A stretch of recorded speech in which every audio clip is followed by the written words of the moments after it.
Hello, great day, ladies and gentlemen. I am super excited to be talking about what I've been invited to do.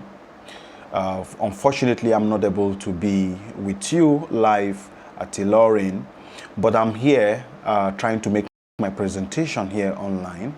And as much as possible, I hope it can also have the level of impact that is expected, assuming I was physically present. My name is Dr. Nnamdi Eze. I'm the co-founder of Amazing Physiotherapy and ZimDoc Technologies. And a few weeks back, when the coordinators of this program reached out to me, I was not around. And what particularly took place was a series of communication because I didn't really understand what exactly they wanted me to do. And because I was particularly not around in Nigeria then, I thought it was something that would involve me coming in physically to do the presentation online. And I was all over the place, trying to travel across different towns because of different projects that we were working on outside Nigeria. And I struggled to fit it into what I wanted. So the first thing that came into my mind was just to delay a bit, but thank God she was able to let me know that I also had the opportunity to make this presentation for you online. And that's one of the most exciting things for me because each time I get an opportunity like this to talk to students, I'm always very, very honored. And I'm always very privileged that I get to share my stories with people that actually we, at some stage, were almost at that hopeless level, where we actually needed a bit of a prop, a bit of a support that we never really got when we expected. And now the opportunity has really grown.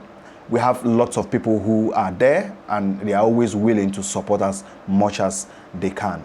So I will delve into exactly what I was told to do today, which is yet a very difficult and also on a flip side, an exciting topic to talk about, which is motivating you to tell you that you can be more.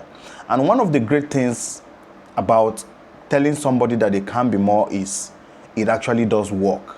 A lot of people just need that extra push that could come from somebody close to them, somebody they admire, somebody that is probably a mentor to them. And I will go over talking about a few of the struggles that I have had as a young physio and also as a student. For most of you now, things have greatly changed. I got into admission in 2007 to study physiotherapy at the prestigious University of Nigeria, Nsukka. And before I got into physiotherapy, I was actually in another course where we call a Department of Crop Science. It's in the Faculty of Agriculture. I didn't see myself in that department, even though I did very well in my first year. I was almost like one of the best students. I could have just continued studying agriculture, but I saw a bigger impact that I needed to really create within the healthcare space, even from the very first beginning. And I didn't see myself wanting to do a lot within the agricultural space at that time. We understand really how much impact and how much importance agriculture was, but coming from an environment that really the direction was not in that path. And I will share to you one very, close to home story about why agriculture was not even something that was being contemplated in the first place. The reason was my dad tried his hand in doing a lot within the agricultural space. And each time he tries, it just felt like he was just taking 10 steps backwards whenever he takes one step forward. My mom will narrate, and I can remember one ordeal about having and acquiring a very large expanse of land. And he planted rice, got loan, wanted to do all he could just to make sure he makes the best harvest. He will pray for rain, rain never comes. And even when rain comes, he just swamps the whole area and washes away everything. And it was a bit of a struggle, frustration, and I saw my dad really go depressed because his yields were never really making the kind of returns that he wanted. So when I got into agriculture, and he was like, agriculture? Okay, that's not gonna work. And the family didn't want that part. So fast forward, I got into physiotherapy, and it was uniquely an unknown profession as at then, even though I got an opportunity to I didn't know that, because my dad had a bit of a health challenge, he had partial stroke at some point, that it was physiotherapy that was really handling him as at the time of his struggle with his health challenge. So it was as time went on that I actually discovered that, and everybody was quite grateful that, okay, at least now I get to do something to help people at scale and improve the lives of people that will need my help. So I'm very excited to be talking about my journey, and I hope it's able to motivate one of you to also take the leap of faith just like I did. So like I said, the topic is you can be more, and it's always, what do physiotherapists or early career professionals always want to think about? And that is clinicals. Yes, in as much as clinicals is something really, that's more like the first point of call for a lot of us. But you will want to not cave yourself to be in a space that is probably oversaturated, for lack of better words, or probably an area that really restricts you into becoming other better versions of yourself. That's how I tend to look at it. And I want us to go beyond our limits, our career, and begin to reimagine what other opportunities do we really have after studying this profession. A lot of things have changed, really, because now think of it, the same way I am making this video online and sending to you to watch is probably the same thing that somebody who does content creation will probably do in his house and put it out there for people to view and watch. And what does that mean? It turns into somebody who is a health tech entrepreneur enthusiast who is involved in talking about health related products online, and they get paid a lot of money for it. So I don't know how many of you are already thinking in that direction, but if you are doing so, just know that you are doing the right thing, and it is something that we expect from a lot of people as regards the growth, as regards the rewriting the narrative about physiotherapy in Nigeria. So who is Dr. Nnamdi Eze? For a lot of us, we must have heard Dr. Nnamdi Eze on various platforms. It could be from your lecturers, it could be from your friends, it could even be from your colleagues. And one of the things that I really talk about doing often is engaging with students like this. And in 2012, when I graduated, one of the struggles that I really had to really put off with was the struggle to get my internship. And after that internship, which took me about 1 year and 3 months to stay at home before I eventually got, immediately after my internship, the first thing I did was to think of how that thing that happened to me after I graduated never repeated itself again, which is if I actually really struggle for 1 year, 6 months to do something that is obligated, something that is mandatory before I move into the next phase of my life, if it takes that long, then getting a job is going to be another ball game. And that was when I decided that I will have to do this a very, very, very different way. And doing that has really been with a lot of challenges and been a lot of exciting moments, which hopefully I will be able to share with you. And quickly, I became friends with lots of young people because as I was growing, I was also encouraging a lot of young people to do the same. You know, it's more like, I found this gold, why not you guys come so that we can mine it together? And that's what I've been doing since 2015 up till date. And we've been able to create about 14 locations across 5 states in Nigeria, in Lagos, Abuja, Port Harcourt, Enugu, and Ogun State. And that quest to always want to serve people that I really saw wasn't there had also helped me transcend into wanting to be within the digital space. And we've been able to co-found ZimDoc. ZimDoc is a comprehensive healthcare ecosystem that takes care of your health practice data, your electronic medical record documentation, marketplace and e-commerce, and even courses. So if you go to our website, which is www.zimdocemr.com, you will see different products and offers it helps. So basically, it's built towards helping that physio start from scratch. And as you're starting from scratch, it's also helping you become really successful at the same time. And one thing that I really find exciting about ZimDoc is because I actually am using every step of my struggle in growth within the private practice space to actually build and implement all the necessary important piece of information that will really help somebody who is just starting to accelerate their practice in terms of your education, which is very important, in terms of your ability to sell, which is the marketplace feature, which lists a couple of high quality healthcare products, and the EMR itself that helps you manage your practice beyond just documentation and taking your patient case notes from paper to the electronic model. So I also serve within the NSP community. Currently, I am the Auditor 1, National Auditor 1, Nigerian Society of Physiotherapy, and previously I was the NSP FCT Chairman NFC FCT State Chairman. Served 3 years meritoriously.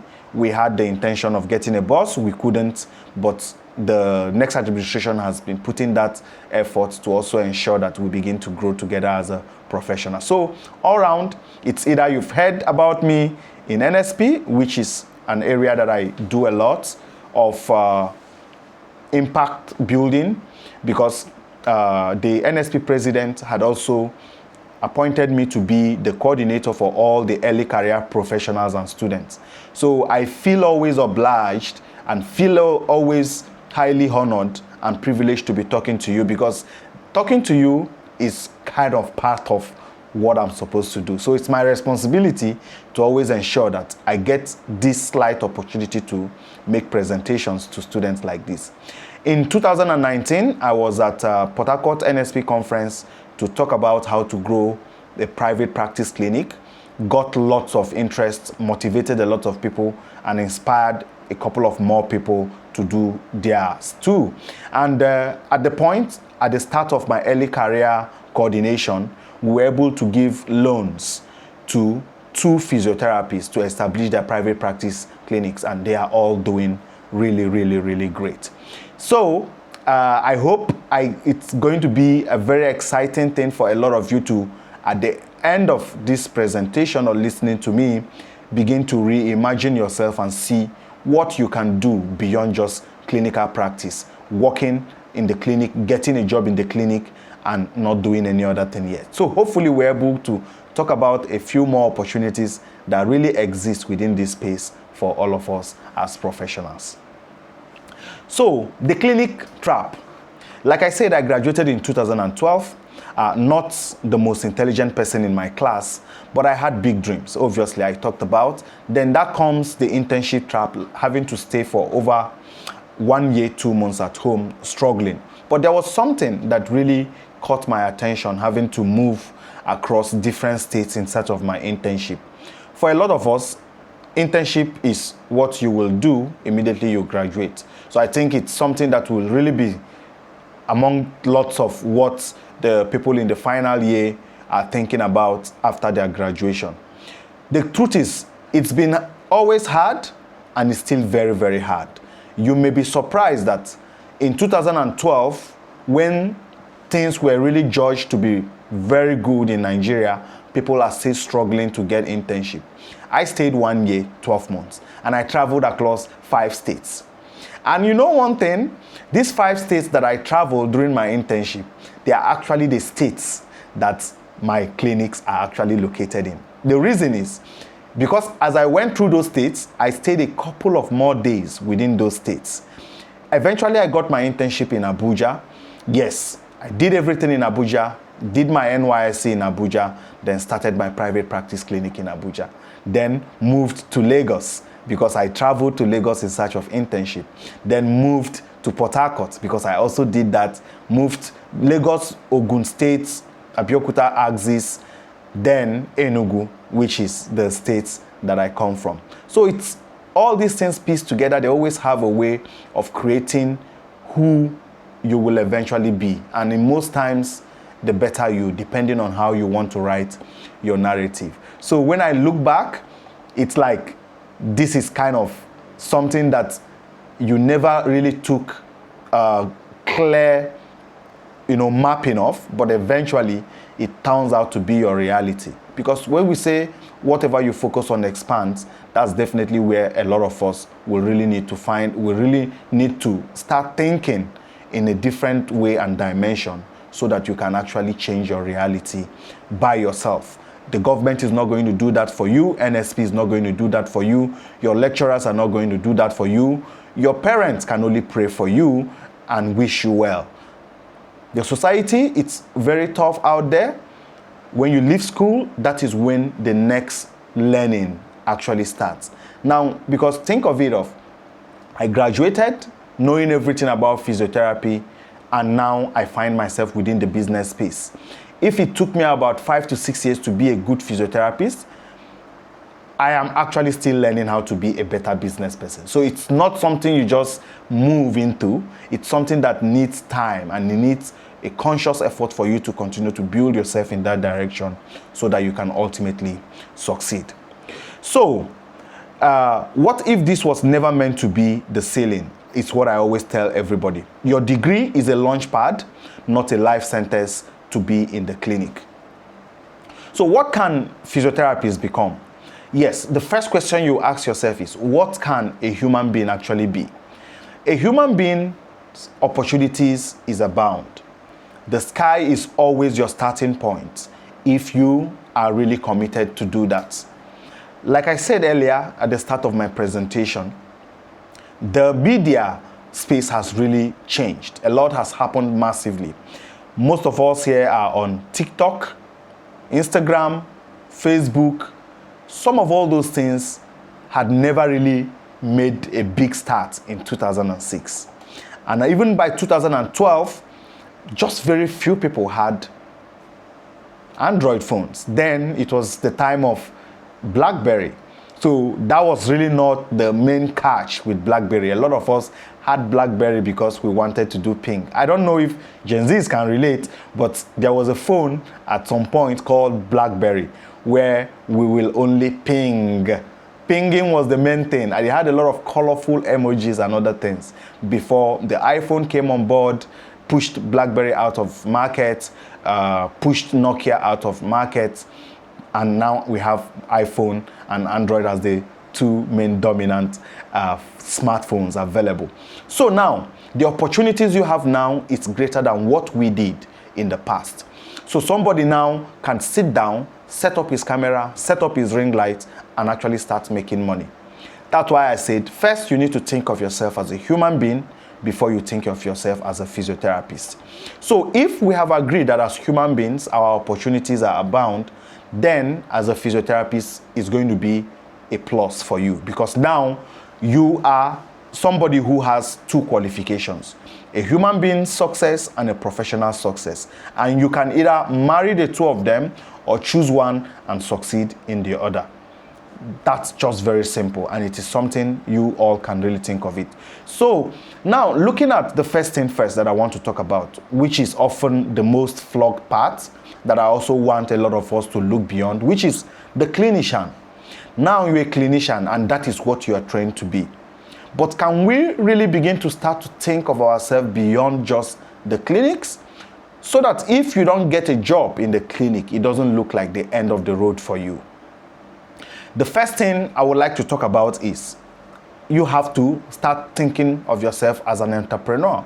Who is an entrepreneur? An entrepreneur, for me, I define it as somebody who just refuses to accept the status quo and is willing to do something that will be beneficial to the people who is offering value to, and also beneficial to him. In the other words, making him more money or giving him other extra benefits. It could be goodwill, but to a lot of entrepreneurs, it's all about making more money. Now, even if you are working as a clinician, the ultimate goal is to receive salary. Now, if you're working as an entrepreneur, the ultimate goal is actually to pay salary and also to get some for yourself at the end of the day. When you compare the two of them, the choice is as good as mine, because it depends on your motivation in life. I, for one, is somebody who likes to have enough that I'm able to share and help people who are less privileged. And I decided to take the entrepreneur path. And if you take that path, that really builds on what you really need. That really builds on what the resources that are required for you to do that. And that really helps you build on the impact and the magnitude of impact that you can make on the society. So the second part I want you guys to really pay attention to will be the public health leader. Yes, so kind of within the clinical space, but that takes you a little bit away from the clinic. We have public health consultants, we have public health economics, we have public health care managers. So those people are not necessarily clinicians that are practicing within the confined hospital space. These are people who have actually left that space, and I know a lot of my colleagues in the that I graduated with, a lot of them did masters in public health. Some of them find themselves working beyond just the normal, already established borders of clinical practice to even working in areas, war-torn areas. A friend of mine got an opportunity employed by WHO working in a war-torn area in Yemen in the Middle East. I don't know if you guys have heard about Yemen. Yemen is a country in the Middle East. It's war-torn. A lot of people are working in Palestine. A lot of people are working in Iraq. So some of all these areas are war-torn area. When I was in Japan for the World Physiotherapy Conference, and I had the opportunity to really sit down in a focus group discussion about helping rehabilitation within disaster-prone areas and disability. And I was quite amazed to the level of work and effort put within that space. So these people are not talking about the regular back pain, neck pain treatment, but they are working beyond just those limits that we know. And those people have different level of training. It's a space that not many people are in, but I was quite amazed with the kind of conversations within that area. And I exchanged contact with one very wonderful lady. Her name is Dr. April, and she works in Kurdistan. Kurdistan, it's a region between Iraq and Iran. It's a different region. These are people, special people. They are neither Iraqis, they are neither Iranians. They are people that have a connection within 3 different countries: in Turkish Kurdistan, Iraq Kurdistan, Iran Kurdistan. So these people, they are supposed to be a country because they have everything that it takes, but as things will not go their way, they are divided and split across 3 different countries. But there's quite a lot that still goes in within that area: marginalization, terrorism, and a lot that's been going on. And you could see a lot going on within that area, within the rehab. So she opened my eyes and told me, okay, there are lots that we could do. And I now asked myself, I know we have lots of IDPs in Nigeria. I know we have a lot that is happening in the Northeast, the insecurity issues and the different challenges. But are there physiotherapists employed within that space? You will begin to think of it as a capital no. I don't know if there is anybody doing that. So that is one space that a lot of people have not really talked about, which is physiotherapy within that space. So this is just one aspect within the public health crisis situation that we can actually find ourselves and do a lot more with. So the second part I want to talk about is the policymakers and politicians. Who is the most high-ranking physiotherapist right now? The most high-ranking physiotherapist right now, to a lot of us, we may just want to think is a professor. Or we may think of the HOD in our clinical department. Or we may think of the NSP president. But there is somebody who actually controls the fate of all these people, and which is the president of the country through the minister and the director of hospital services. All these things, the director of hospital services, yes, is a civil service promotion stage grade job, but the minister is the political appointee. The president is also a politician. These people are the House of Reps members, the legislators, the governors, the councillors. They are all politicians. Now think of it. How many of you sitting in this room right now are thinking of wanting to be the next governors of their states? Or even let's start with councillor. How many of you are thinking in that direction?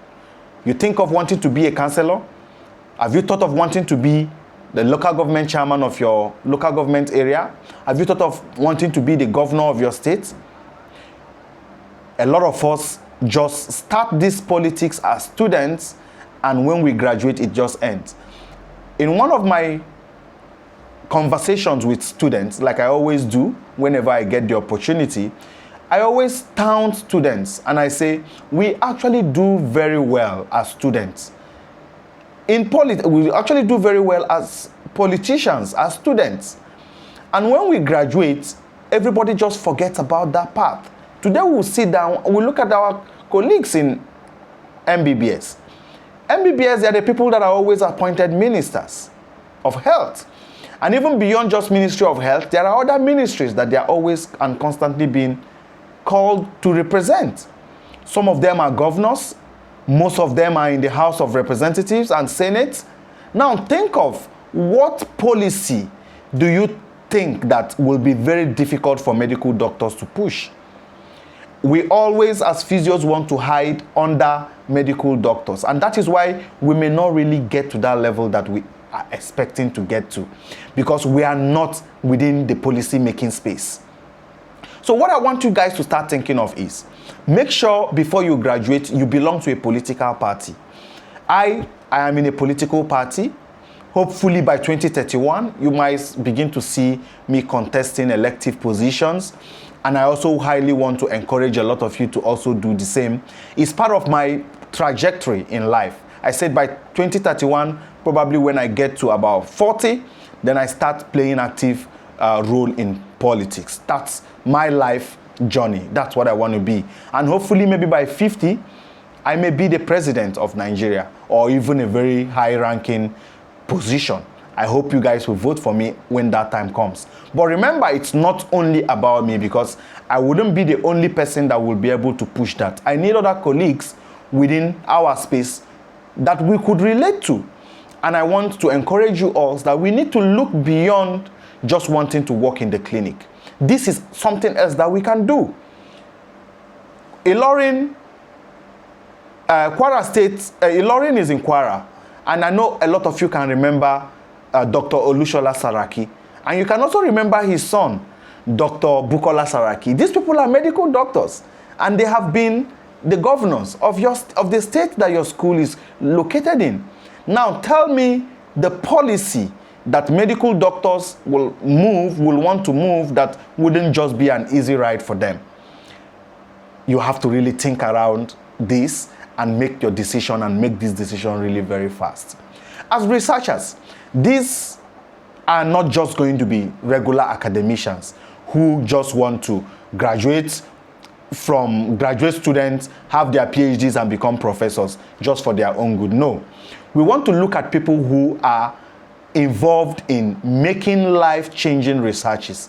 I'm not just thinking of you just making research that will just graduate students. No. There are people who sat down to research and think about the technology that is driving a lot of the tools that we use in the clinics. There are people who sit down to research about the cure for cancer. These people are not your regular lecturers in the class. There are people who sit down to research for the next physiotherapy techniques that will cure back pain with less than 2 weeks, no matter how difficult it is. People are sitting down to do that. And you can only meet these people when you are involved within that space. And for a lot of us who may also be thinking about doing things beyond the shores of Nigeria, a lot of postgraduate degrees can easily be gotten when you show interest in research. And one thing that you can easily do to get that is try to see how you can get sponsorship. Even as maybe difficult as a student, even though we know that we provide some level of scholarship for students to want to attend conferences, but when you attend conferences, it exposes you to some of the things that you could learn or start doing within the research space. And I want to encourage us that you have to disassociate merely academics from research. Most people in research are in academics and vice versa.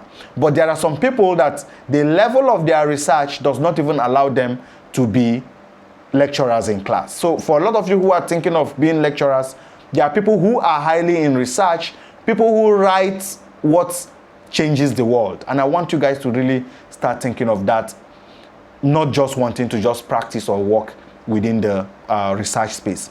Now, health tech founders, I started with telling you about my journey into wanting to build a lot of the health products that we are using till today. And take, for example, ZimDoc, like I said, it's just building out all the journeys, all the struggles, and putting it in a product that will make it easy for other people who are interested in wanting to be entrepreneurs build.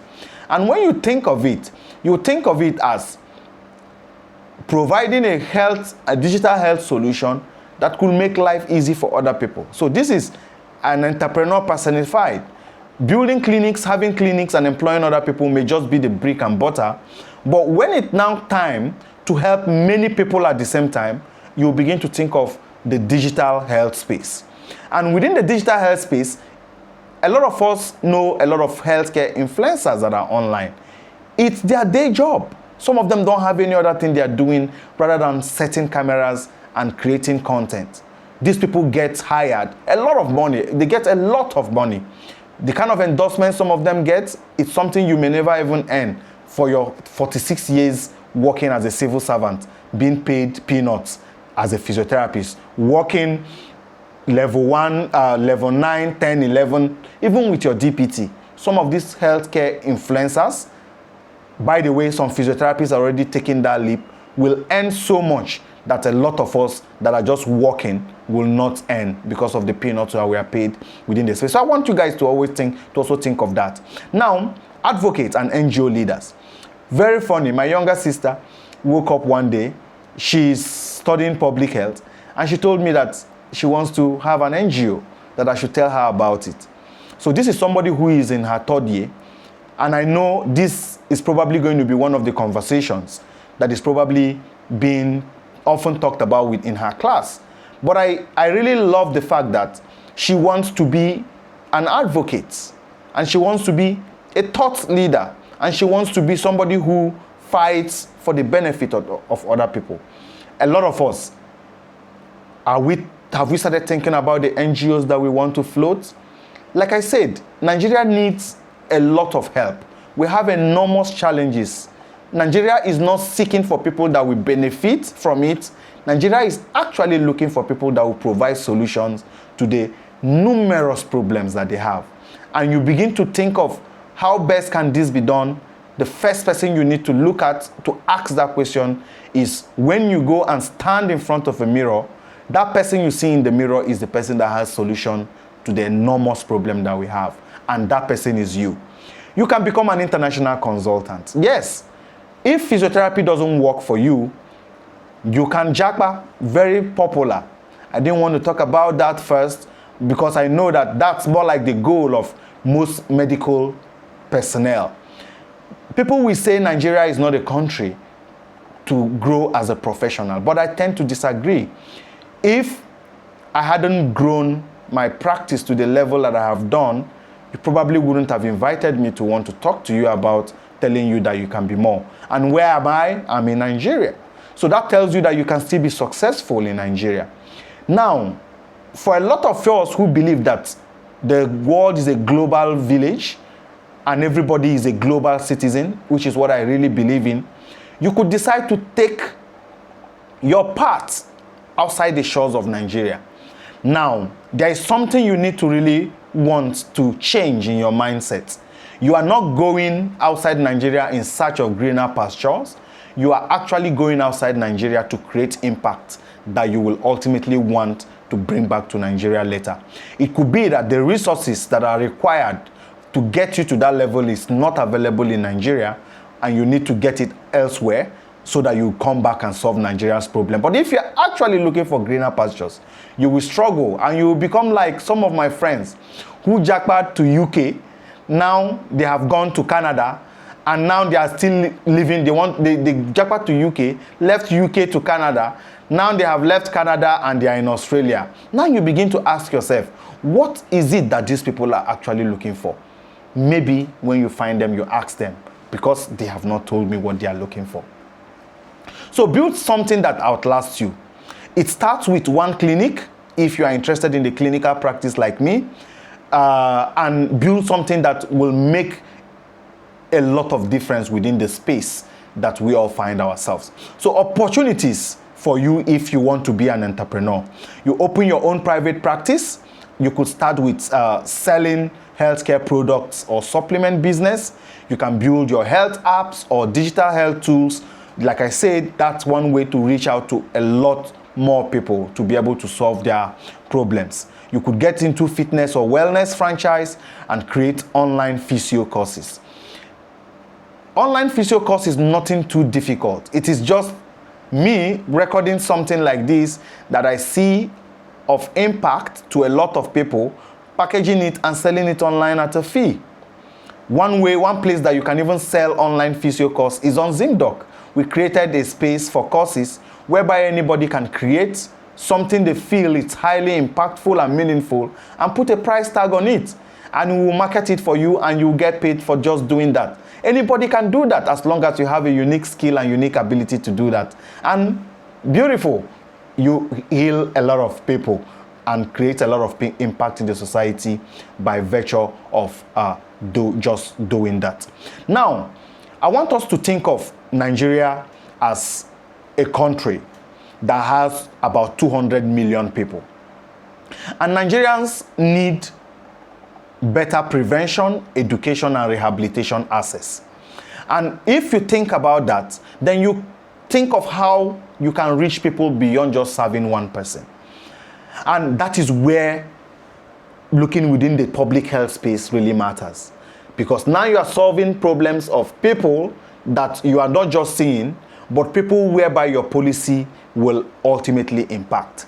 And that is the public health section, which you can either go and become a government health officer, which designs national rehabilitation policies and programs.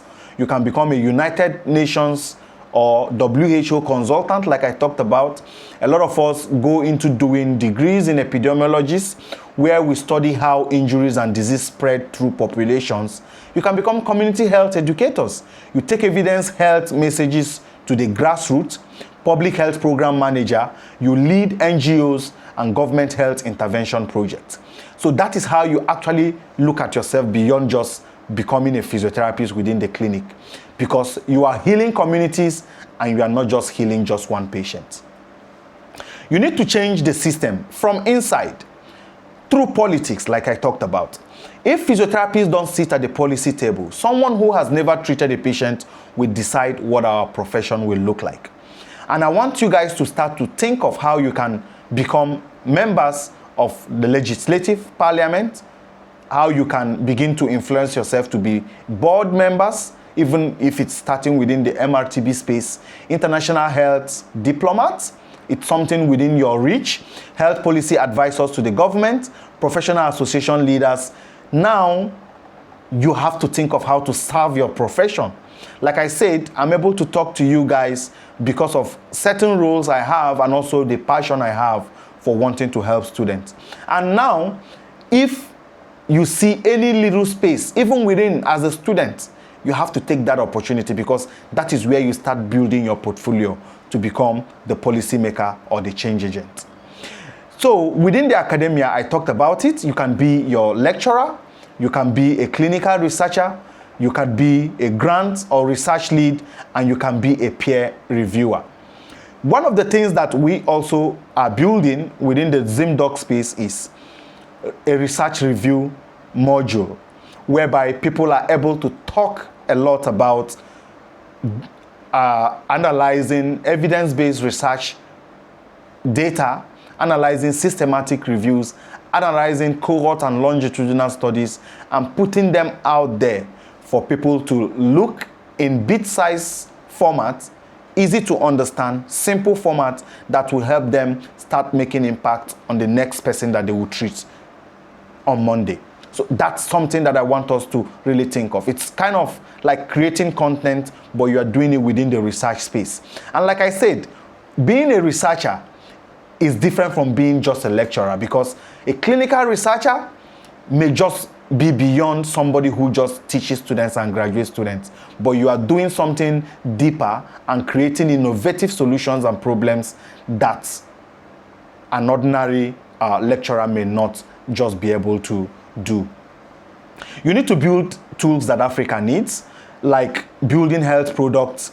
You can become a health app developer, you can become an AI or machine learning health researcher, a health data analyst, a clinical informatics specialist, telemedicine platform founder, digital health consultant. Some of all these things is what I've talked about, can never be overemphasized. We need to start learning digital skills.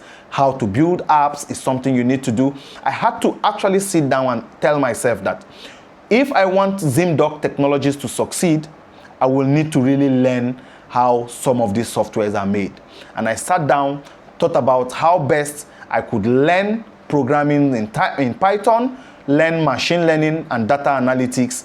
Yes, I may not necessarily be building apps for people, but I have the necessary knowledge to understand how my app works and how to build other features that will create better impact on the people that are using it. The world is yours. Like I said, you can decide to travel to any country in the world that interests you. It could be the United Kingdom, it could be Australia, it could be the Middle East, it could be Canada, it could be United States, it could even be in Africa. But one thing is, many countries have fast-track immigration for physiotherapists. Your degree is your international passport. You need to look at it like that, because that is one advantage that you have for people that want to jackpot. I know this conversation would not be complete if I don't tell you that there is an opportunity for you beyond the shores of Nigeria. But like I said, everybody is a global citizen. What you do there depends ultimately on you. But one pro tip that I would like you to know is you are going there to learn something that you can use to impact the people that you just left behind. If you are going there for greener pastures because you want to just take pictures and post online and tell people that there is daylight in summer at 9 p.m.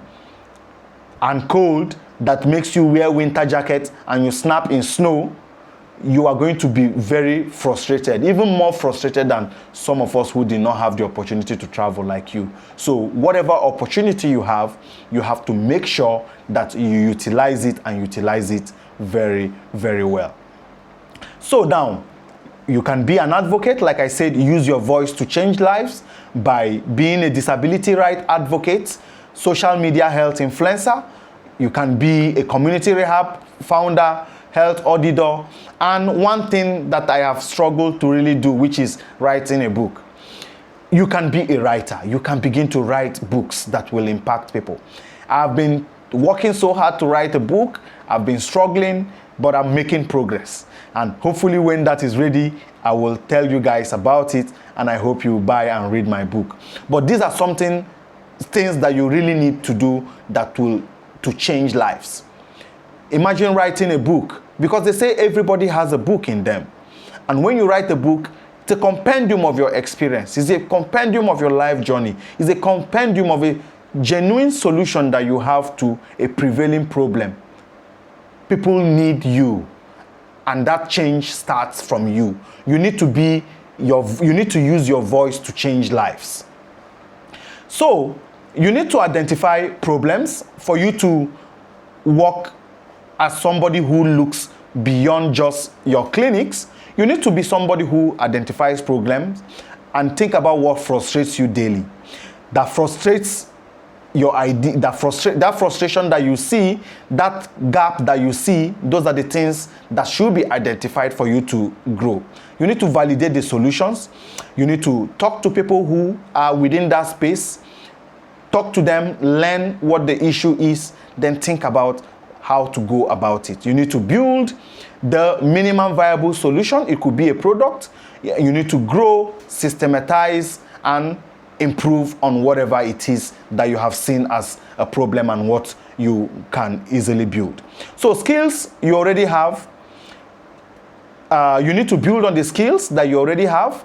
Some of the skills that you have are your clinical assessment skills, your patient communication skills, your treatment planning skills when you graduate, your knowledge of anatomy, your interdisciplinary framework, and your ethical practice framework.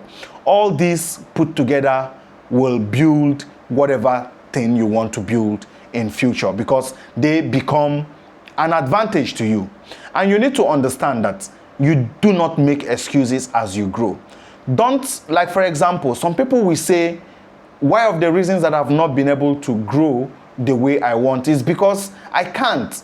You don't use that word. One word that you never stop using, that one word that you should stop using is I can't. I can't is a word that is meant for losers. And I know you are not a loser. You can grow if you put your mind on it. Don't say I don't have money. Start with knowledge, build your skills. Don't say I am not tech savvy. Don't say I am junior. Don't say my family expects something else. Don't say Nigeria is too hard. Once you get some of all these barriers out of the way, you will begin to make a lot of progress. Like I was discussing with somebody a few days back, and he said, we limit ourselves naturally. That somebody that never has a limit in life is somebody who is blind. If you cover your eye with something, you will discover that you actually, in your mind, you will believe that you can do everything. But sometimes when you open your eye and you see it, and you're like, oh, this thing is difficult, this thing can't be done, that's when you begin to have that barrier. A child, we need to start thinking like children. Children grow and develop because they don't set any barrier to them. When children start being myopic and a bit too, let's say, how do I put it? When a child does not, when a child becomes too myopic and is not able to grow like as fast as maybe other kids, it's because of those, stop that, don't do this, don't do that. We begin to limit and create limiting beliefs in children. Now that we know that those limiting beliefs really exist, it's now an opportunity for us as adults to know that, okay, this can actually stop somebody from growing. What can I do to make sure that this never becomes a limiting belief for me? And I'm sure we will all grow when we put the barriers by the side and focus on the best ways that we can succeed together. Adapt or be left behind. The future remains technology. The future is what is largely talked about, which is AI and artificial intelligence, and it has a lot of opportunities because you can use AI to build anything that you want to do, use AI to do everything that you've thought never existed or is not possible, and you can use AI to become a better version of yourself. So don't think that AI is a tool that will just automate repetitive tasks. You need to understand that AI is going to replace you because it solves tremendous amount of solutions for problems that you didn't even know existed. So I want to encourage you to, as a student, some of you may be starting, some of you are halfway through, and some of you are winding down. Just know that it's just the beginning. When you graduate, you begin to build yourself for a better you. Learning actually starts when you graduate. Don't think that you have known everything and your learning has finished just because you have graduated from school. It is actually when it starts. When you graduate, then you begin to learn. You don't stop learning, because when you stop learning, you start dying. And I want to wish you all a very wonderful symposium, a very wonderful student week, and I will be glad to do justice to any questions that is being sent my way through your coordinator. Unfortunately, I'm not able to do a live session. This is a recorded one, and you can read, it could be played to you. You could see the opportunities that you have and put your questions through her. She get my questions across, and hopefully one day I will find opportunity to answer them physically if that opportunity presents. So thank you very much, everybody. Thanks to the organizers. You're doing a great job, and keep the flag flying. I remain my humble self, Dr. Nnamdi Eze, and it's wonderful speaking to you all. Thank you, and God bless you.